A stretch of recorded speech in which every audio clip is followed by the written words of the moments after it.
দুজনেই শ্রমিক। একজন ওই ব্রিজ বানাচ্ছে কিংবা বাড়ি বানাচ্ছে, আর একজন সেই বাড়িতে কম্পিউটারে ঠকাটক ঠকাটক করছে। বন্ধুরা তাকে ডেকে নিয়ে গেল জন্মদিনের নেমন্তন্ন খাবে তৃণমূল নেতার বাড়িতে। সেখানে তাকে ধর্ষণ করলো। মেয়েটা অসুস্থ হয়ে পড়লো, বাড়িতে পৌঁছে দিয়ে গেল ধর্ষকরা। তারপর খবর পেল সম্ভবত মেয়েটা মারা গেছে। ডাক্তার দেখলো না, ডেথ সার্টিফিকেট লেখা হলো না,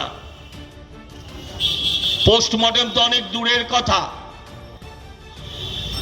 আসামিরা আবার বাড়িতে এসে ওই মেয়েটাকে তুলে নিয়ে গেল।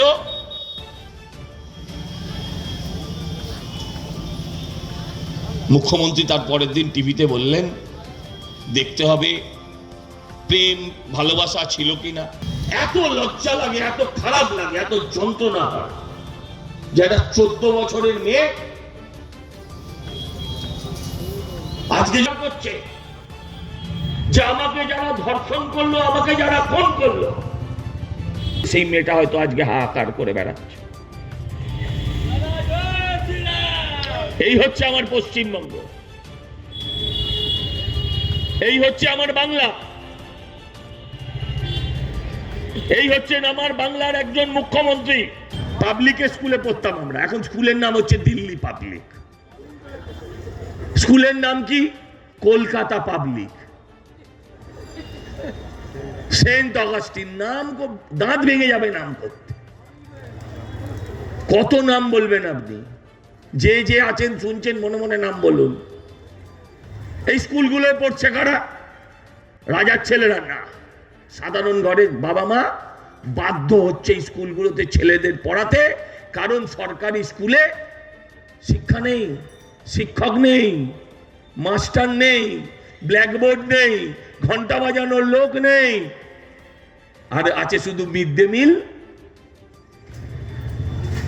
টিকটিকির ঝোল আর ছোলার চাটনি দিয়ে। রোজ দেখায় তো টিভিতে। বলুন যদি আমার কথা ভুল হয়, পাল্টে দেবেন আমার কথা। এই হচ্ছে আমার শিক্ষা ব্যবস্থা। 26,000 শিক্ষক। কখনো ভেবে দেখেছেন বাঙালি কত স্বার্থপর?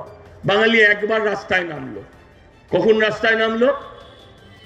অভয়ার সময় মোমবাতি নিয়ে বেরিয়ে পড়লো বাঙালি, শয়ে শয়ে বাঙালি। আমরাও নামলাম মোমবাতি নিয়ে। আরে কুলোর বাতাস দিয়ে অলক্ষী দূর হয়। বাংলার ভূত পেতনিকে দূর করা যাবে না, যাবে না এবং যাবে না। এদেরকে ঝেঁটিয়ে বিদেয় করতে হবে। মশাল নিয়ে বেরোতে হবে, প্রদীপ নিয়ে নয়। তারপরে বাঙালি কি বলল? যে এই তো এত করলাম, কি হলো? কিছুই তো লাভ হলো না। বলেছিলেন না? আপনারা কখনো ভেবে দেখেছিলেন? গান্ধীজি ডাক দিয়েছিলেন, করেঙ্গে ইয়ে মরেঙ্গে।